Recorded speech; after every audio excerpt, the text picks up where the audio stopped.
हिला अचानक काय झालं मला माहित नाही. ती एवढी फुगली होती की माझं कधी कोणासोबत भांडण झालं सुद्धा मी एवढी फुगत नाही. तर तुम्ही म्हणताल कशाबद्दल काय, तर बोलते ओ पुरणपोळीबद्दल. तर चला करा पूर्ण ब्लॉग आणि कमेंट करून मला नक्कीच सांगा.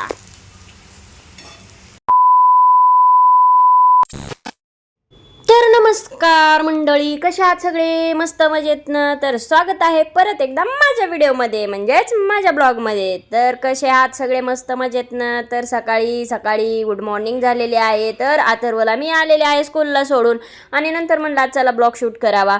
तर अथर्वला केले होते आलूचे पराठे. तर आता मला जर म्हणाल तर मला इतके आलूचे पराठे आवडतात, पण काय करू.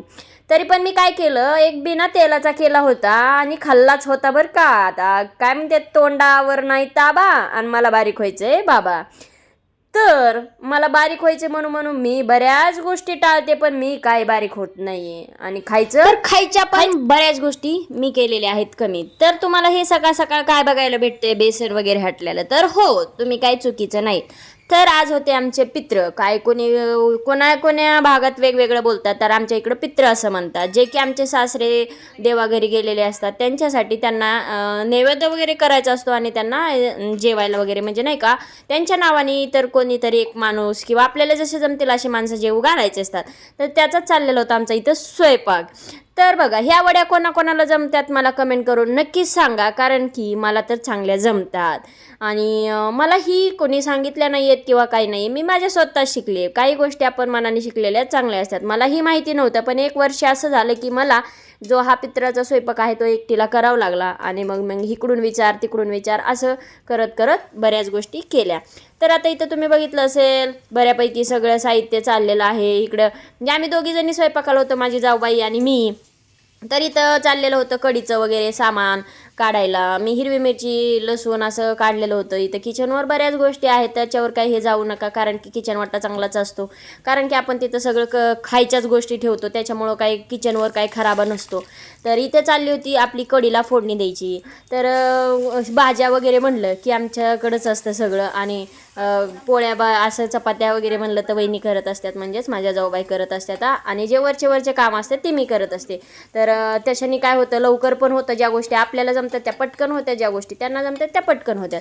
तर असं छान असा मसाला इकडं भाजला होता आपला कढीसाठी. आणि इकडं ती गवार भेंडी वगैरे असते ती पण नैवेद्याला असते, त्यासाठी ते तिकडं चाललं होते, हे इकडे चाललं होतं. म्हणजे दोन्ही गॅस पूर्णपणे चालू होते. काही इकडं तिकडं म्हणजे असं काहीच नव्हतं की बाबा टाईम वेस्ट चाललाय, कारण की पूर्ण तयारी केलेली होती अगोदर त्यांनी काही, आणि नंतर मी गेल्याच्या नंतर काय झाली. तर हे बघा, अशी छान अशी सुंदर अशी कढी झालेली आहे.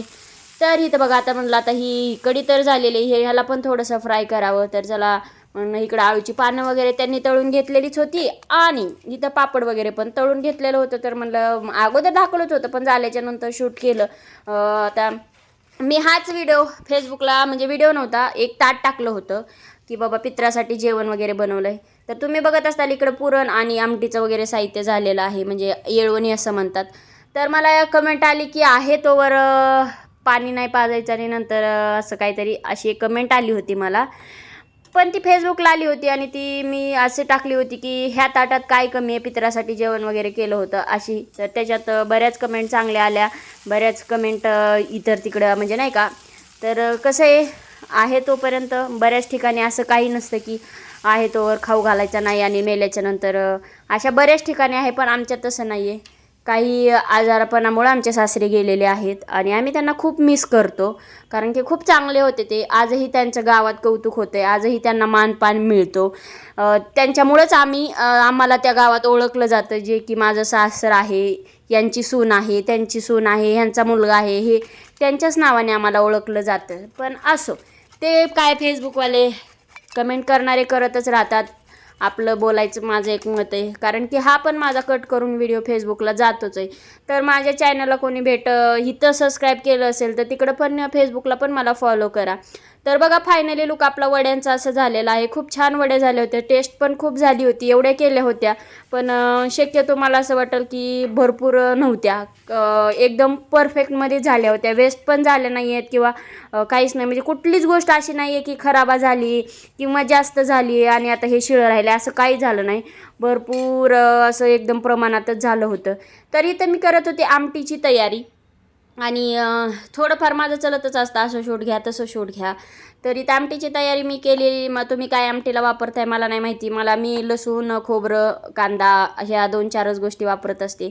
आणि इथं हा मसाला घेतला होता तिखट, आणि हे पुरण जे आपण ठेवतो. तर मसाला भरपूर असल्यामुळं मला काही पुरणाची गरज पडलेली नाही, कारण की जे येळवणी होतं ते सुद्धा घट्ट होतं आणि पुरणाची शक्यतो जास्त नाही गरज पडलेली. आणि आमटी एवढी मला कढई भरून करायची होती, त्याच्यामुळं मला कसं झणझणीत लागतात कुठल्या पण गोष्टी.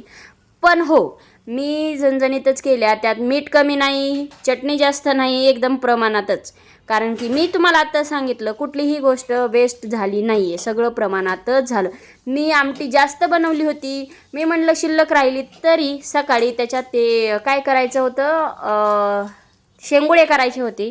मला यातले शेंगुळे अति आवडतात, म्हणून मी केली होती जास्त. पण काय माझ्या नशिबातच नव्हते, कारण की उरलीच नाही आहे. तर ते झाल्याच्या नंतर इथं ठेवलं होतं मी गुळवणी करायला पाणी. तर इथं गुळवणी करण्यासाठी पाणी आणि आपला काळा गुळ आहे. तर गुळवणी कोण कोण करतं, कोण तुमच्या इकडं काय म्हणतात मला माहीत नाही. तिकडं गुळवणी ठेवलेलं होतं. तर म्हटलं इकडं कशाला हा गॅस आपला बंद ठेवायचा आहे, त्याला आराम देऊन कसं चालेल. तर मग मी इकडं काय केलं, टाकलं की ह्याच्यामध्ये तूप. आता तूप टाकले म्हणलं तुम्ही काय म्हणताल मला नाही माहिती. म्हणजे आता तुम्ही बघितलंच असेल, आपल्याला बनवायची आहे खीर. तर खिरीसाठी लागणारे साहित्य आहे, ही चारोळे आणले तर इथे खूप वर्षानंतर मी पाहिलेलं आहे चारोळ्या. म्हणजे मी पहिली टाकायची, आता नाही आहे टाकत. तर काजू बदाम. तर तुम्हाला एक ट्रिक सांगते, मी काजू बदाम टाकलं होतं तुपामध्ये, पण त्यातले मनुके जे एवढे मोठाले झाले होते, मी म्हणलं अरे बापरे हे काय झालं. आणि नंतर दूध टाकल्याच्या नंतर ते मनुके जे होते ना एकदमच बारके होऊन बसले. आणि थोडंसं करपलं पण होतं. पण जाऊ द्या, कसं असतंय, थोडीफार मिस्टेक होती आणि त्या मिस्टेकमधनं आपण काही ना काही शिकत असतो. पण मी एक शिकली याच्यामधनं, ह्या व्हिडिओमधनं नाही, ह्या खिरीमधनं, की आपण तेलामध्ये मनुके टाकले खूप फुगतात. चांगले नाही म्हणलं तरी बदामा एवढाले होते. तर तुम्हाला हे माहिती होतं का मला नक्कीच सांगा. तर इकडं तिकडं गेले आमच्या वहिनी, तवर एक पोळी केली त्यांनी, उंडा करून ठेवला होता. म्हणलं कशाला तव्याला आराम द्यायचा आहे, त्याला आराम दिल्यावर पुन्हा गार पडला, पुन्हा तापायला, परत गॅस उडायचा. मग मी म्हणलं एक पोळी लाटावी. पोळी लाटली, अशी फुगली. मी पण कधी एवढी फुगत नाही आहे, एवढी फुगली. मी पण मला राग आला ना तर एवढी कधीच फुगत नाही. एवढा आनंद झाला, मी म्हणायची वहिनी बघा केवढी पोळी फुगली, केवढी पोळी फुगली. पण काय करणार, क्रेडिट सगळं त्यांनी घेतलं. म्हणले मी गोळा केला होता म्हणूनच फुगली. तर ते पण बरोबर आहे, मला काय पोळ्या जास्त जमत नाही येतात आणि त्यांना छान जमतात. हा, हे फायनल लुक आपलं ताटच आहे, कारण की ह्याच्यामध्ये बऱ्याच गोष्टी नाही येतात. तर असो, व्हिडिओ आपला कसा वाटतोय नक्कीच सांगा, कमेंट करायला विसरू नका. तर बघा, आता स्वयंपाकाचा वगैरे तर पूर्ण व्हिडिओ बघितलाच असेल, जेवढा होईल तेवढा शूट केलेला आहे. तर मी ऑनलाईन मागवलं होतं काय, तर आता तुम्ही बघत असताल आपला असा एवढा मोठा बेड आहे. आणि सकाळी म्हणजे कसं आहे, स्वयंपाक आम्हाला 12च्या आधी करायचा होता आणि 12च्या अगोदरच ते म्हणजे आमचे सासरे आहेत त्यांना जेव घालायचं होतं, त्याच्यामुळं राडा आहे. आणि त्यात माझं पार्सल आलं होतं. तर चला ओपन बी करते. काय व्हायला लागलंय, बेडशीटला ना लई गुड्या पडायल्यात, म्हणून म्हणलं हे बसतंय का बघावं. आता हे फाडलंय तर लईच, नाही बसल्यावर तर लईच विचित्र झालं बाबा. तर रिटर्न करावं लागेल मला नाही बसल्यावर. तर अंदाजेच मागवलं, तर बघू काय होतंय ती. तर वेलवेट बी नाही आहे, वेगळंच आहे. आणि हे असं इलास्टिक आहे. तर बघू बसतंय का ते आधी. हो, तर ओकेच बसलंय. तर मला एवढा आनंद झालाय, म्हणजे साईज ना एकदम परफेक्ट मध्ये बसली. तुम्हाला बॅक कॅमेऱ्यानं बघायचं का, एक नंबर दिसते. बेडशीटला काय होतंय, गुड्या पडतात. तर मला काय असं वाटतंय, 2 मागवावेत, म्हणजे हे एक आणि अजून एक. बेडशीटची गरजच नाही, म्हणजे हे बेडशीट टाईपच आहे, पण ह्याचा कपडा वगैरे तुम्हाला बॅक कॅमेऱ्यानं दाखवते. एक नंबर आहे, महाग आहे पण एक नंबर आहे. तर तुम्हाला ना व्हिडिओमध्ये ब्लॅक वगैरे दिसत असेल, तर हे डार्क ब्ल्यूमध्ये येतं आहे. आणि हे असं हे कापड आहे, ह्याला काही सुद्धा होणार नाही. बघा ब्ल्यूमध्ये, डार्क ब्ल्यूमध्ये, आणि एकदम साईजला परफेक्टमध्ये बसले. तर हे बघा.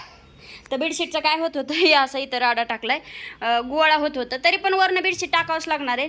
आणि हे मला एवढं छान आवडलं की एकदम साईज परफेक्ट बसली आणि एकच नंबर बसले. तर आता हे काय करणार आहे, हे काढावं का नको, हे काढावं का नको काय माहिती, कमेंट करून सांगा मला. ह्याला जे इलास्टिक आहे ते काढू का नको गादीला, हे वरचं काढावं असं वाटतंय. तर चला, तुम्हाला कोणाला ऑर्डर करायचं असेल तर करा बेडशीट. तर ब्लॉग कंटिन्यू करा आपला पूर्ण बघा.